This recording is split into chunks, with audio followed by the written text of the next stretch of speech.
I had the opportunity to interview Bryan Edward Hill last week. There's a link to that at the end of this video and the description. I encourage you to check that out. It's a wonderful interview. It's also very long. And I had the request from some folks to go ahead and split up two parts. So this is a bit on American Carnage. This is a Vertigo series that Bryan Edward Hill penned, and really a tremendous 9-issue arc that was part of the Vertigo relaunch, and sounds like has some future plans for it. So let's hear from Bryan himself.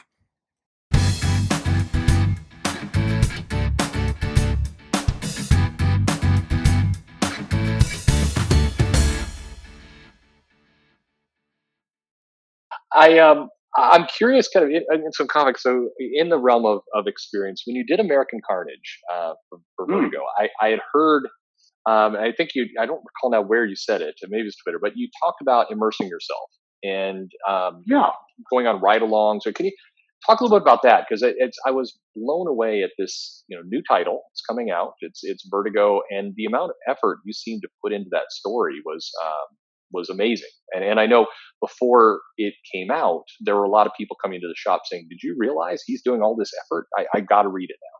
So I'm just curious to hear more about that. Well, sometimes a story requires research, but then sometimes research turns into the story, right? So in the case of American Carnage, there was a friend of mine that I knew growing up who was a poor white kid. We were pretty close. I hadn't seen him for years, and I had gone back to St. Louis, and he had become, I guess, radicalized, for lack of a better word. He was, alt-right, skinhead, whatever. It's hard to keep up now with different things. Now the bowl cut is the cut, so skinhead. He was alt-right. But the point of it is, he had become extreme. And I was saddened, but also kind of fascinated. And I reached out to his parents because I knew them and said, "Hey, can I sit down, is there a way I could sit down with the kid and call him a kid, we're the same age, but, and just have a conversation. Like, I'm not going to attack, I'm not going to whatever, I just want to have a conversation." So we found a neutral place where we could meet up, and, he just kind of told me how he got to where he was. And what I heard and what he described to me was the same things I'd heard from kids that had joined the Bloods and the Crips. Mm-hmm.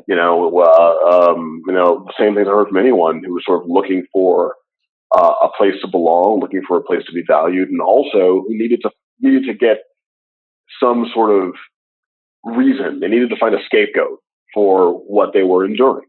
They had to find an enemy. And like, well, these are universal things. So from there, I started researching things on message boards, like coming up with like a fake name, like Double Lightning 88. Nice. Just be on these message boards and really just reading until I could find something that was kind of interesting, and I would take note of that, and then I would participate a little bit, and then the conversation would go. And around the same time, Dylan Roof and that whole Charlottesville thing happened, and I was like, wow, okay, now this is really percolating. Like, we are headed to a place right now. Like, where this violence is getting more and more permissible, and people are getting more and more tribal, and I don't see where this is going to de-escalate. The way that I would like it to, and that's when I started putting together some of the framework of what American Carnage would be, and then from there, I contacted friends I have in law enforcement and ACLU friends and said, "Hey, is there anyone I can meet who left the movement that I can speak to get some information?" And then I would, have phone conversation with those people. And then I would ask those people, is there anyone I can meet that is inside the movement, that would speak to me? Mm-hmm. And they would suggest some things. I would just do things that way. I never talked to the Aryan Brotherhood because they are not prone to talk to anybody who is not Aryan Brotherhood. Right. They don't care how polite and articulate you are. Yeah, that's. I mean, I admire your depth of research for the comic, but there are limits. I mean, I don't want you going to that stage. Well, and at this point, I still didn't know if it was going to be a comic or not. I didn't know what it was going to be, but I did know that my storytelling goal was. I mean, I had this idea about this guy undercover and the whole deal, because I always loved undercover works. Like, Narc is one of my favorite movies. It's a Joe Carnahan movie from like 2004, I think. It might be earlier than that, but it's a great film. And So I had the basic kind of framework, but I knew that one, I did not want this to be Bryan Hill on a liberal soapbox just throwing tomatoes at people, because that's probably the most boring thing that I could write. What I wanted it to be was a crime story first and foremost that explored this world as a subculture, almost like in an FX series kind of way. And in order to do that properly, I had to be able to articulate their point of view in a way that was charismatic. You know, they couldn't just be monstrous. I had to kind of make it work on a human level, which is a very interesting challenge for me as a writer. And so I had the notes for that. I didn't know what I was going to do with it. And that's when Vertigo rang me and they were like, hey, would you be interested in the 25th anniversary? You know, we're kind of doing some books. And I was like, yeah, I would be, but I don't have any magical realism though. You know, like, you know, werewolves that are also cocaine dealers and the FBI is fairies after them or something like that. You know, I love that stuff, but I don't have it. But I'm like, I got this thing that's kind of like an Azzarello sort of crime thing, but I got to warn you, I use all of the words. Good. So, Yeah. they're all in there. That'd been a fun call. I would know, love to have that call released as an extra or something. Oh man, Perch, I thought they were going to tell me no. Yeah, I was like, clearly they're going to tell me no, but I'll let them read it, whatever. And to their credit, they were like, no, this is the one we want to do. It was Jamie Rich over there back when he was over at Vertigo before he moved to the bat office. And Jamie was like, yeah, no, we want to do this one. And I was like, okay, but I don't want to do this forever. So I was thinking maybe like, you know, in between like 9 and 12 and kind of settle on 9. And that's sort of like where that went. Yeah. It did well. And it feels like, I mean, of the titles that Vertigo put out and some of the books that have come out, that one just feels like a very natural book to become, to be translated into a screenplay, into a show. I mean, it fits on so many levels. A nice noir film that it did very well. I'd be surprised if it didn't go elsewhere. Assuming that, you know, DC and Vertigo or DC was planning to put it anywhere. Well, you know, I mean, there are things afoot. Can't really get into it, but I will say, you probably haven't seen the last of that story. You know, it's excellent. I definitely don't write comics thinking about, oh, this could be a show or a movie, right? Because I'm not going to ask someone to pay for my previs. You know, I'm not going to ask a comic book reader to pay for my pitch, basically. Right? Like, to me, that kind of turns readers into evidence. Well, see, all these people bought it, so now I can get on to the business model I really care about. And I just think that's horrible to do to comic book readers. And it shows. I mean, people see it. It's not a hidden thing. Yeah, they do.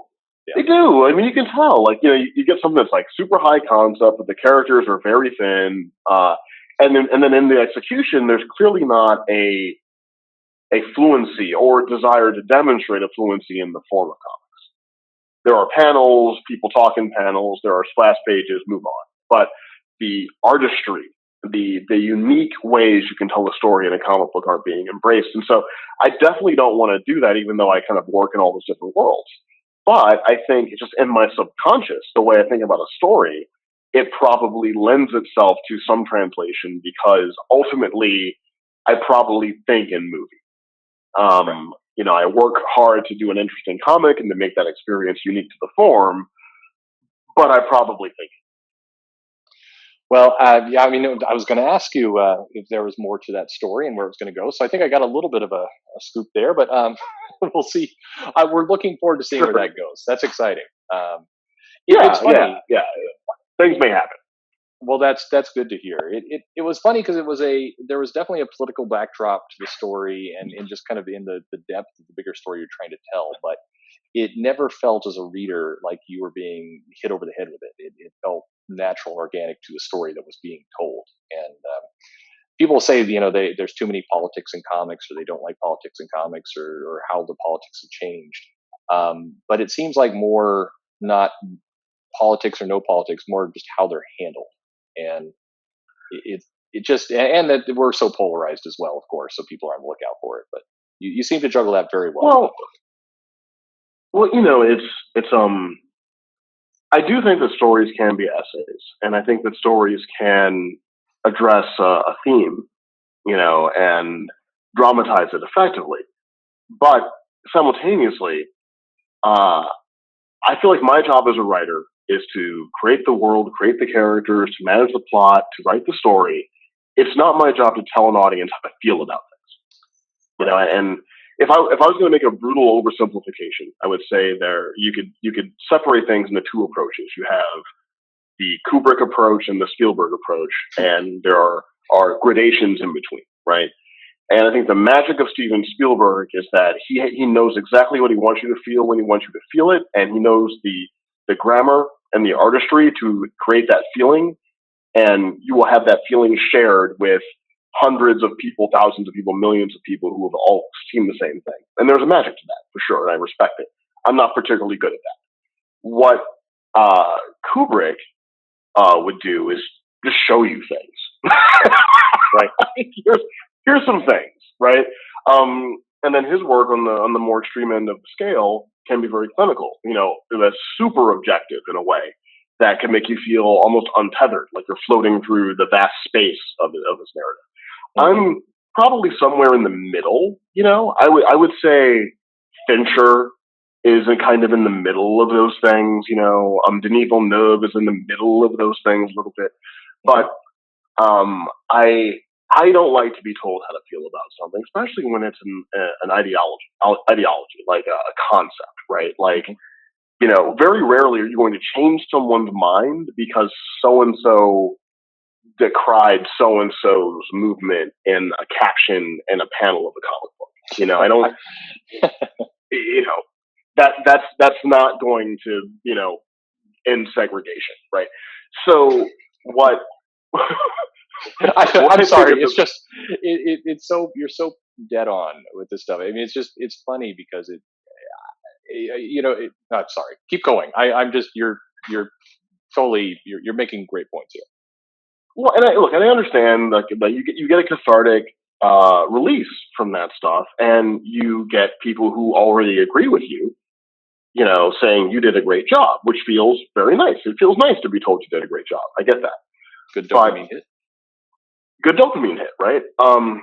But I've never really found that stuff to be my favorite stuff. I mean, my favorite works are like Batman Year One, Arkham Asylum, the Man of Steel, John Byrne miniseries, Cosmic Odyssey,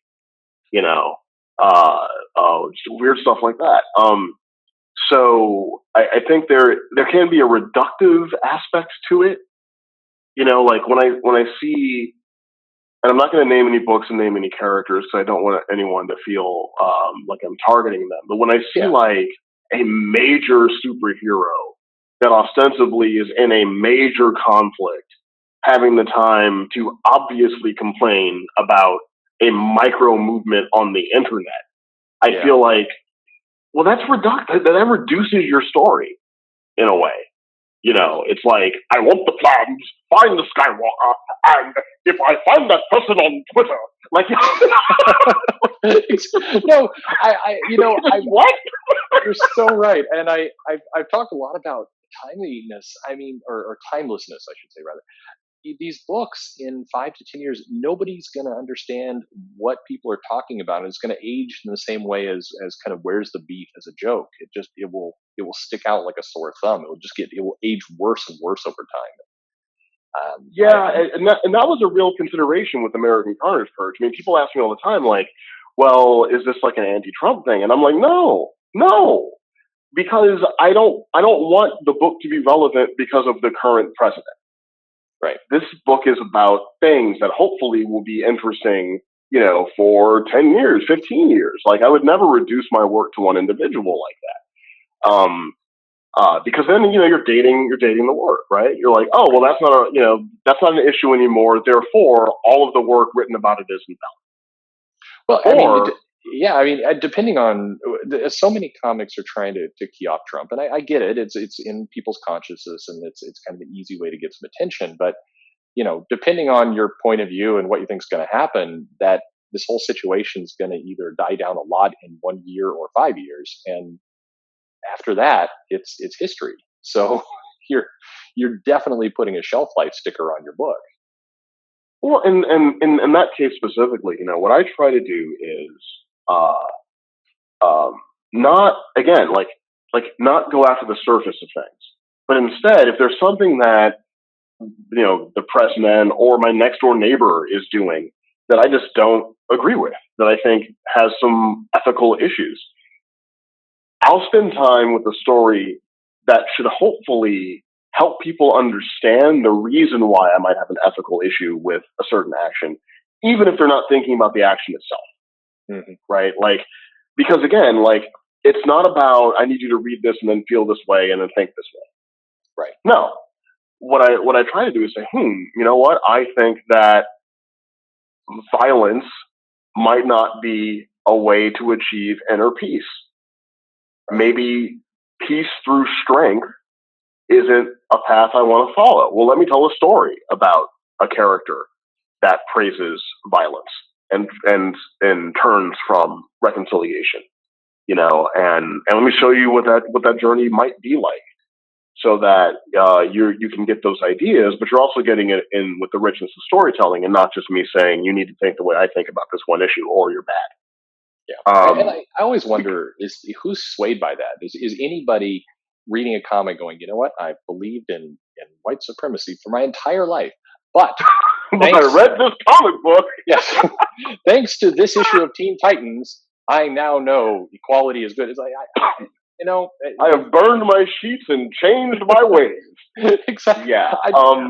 I'd be frightened by the person who changed their mind that easily. I mean, that's well, and I tell you, I think in the more macro, what we're really seeing is symptomatic of what happens when we live in a culture where we're sold fear all the time.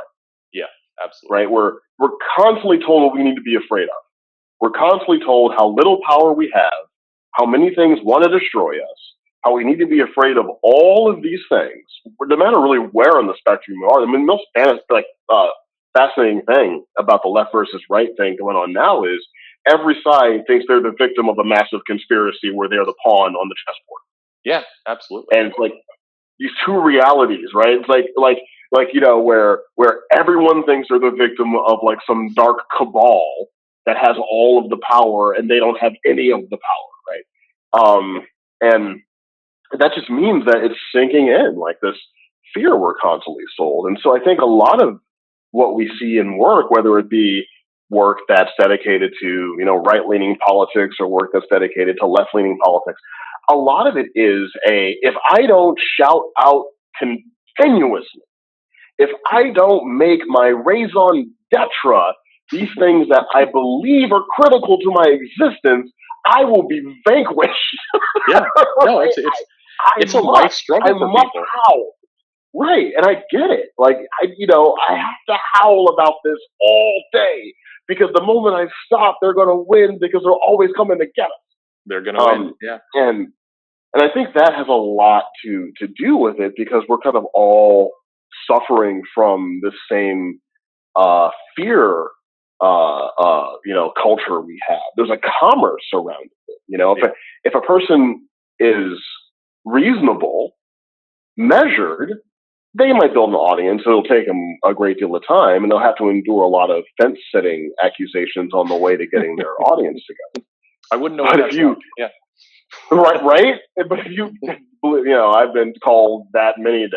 But if you get out here and you're just like, okay, I'm just gonna make war, then you're going to have people that hate you, but then you're going to have other people that are like, yes, you're fighting for us. And then, you fill the thing quicker.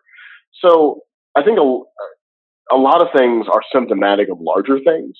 They're not independent cause and effect things in and of themselves. I think you have to look at that and say, okay, there's a culture that's putting this pressure on all of us.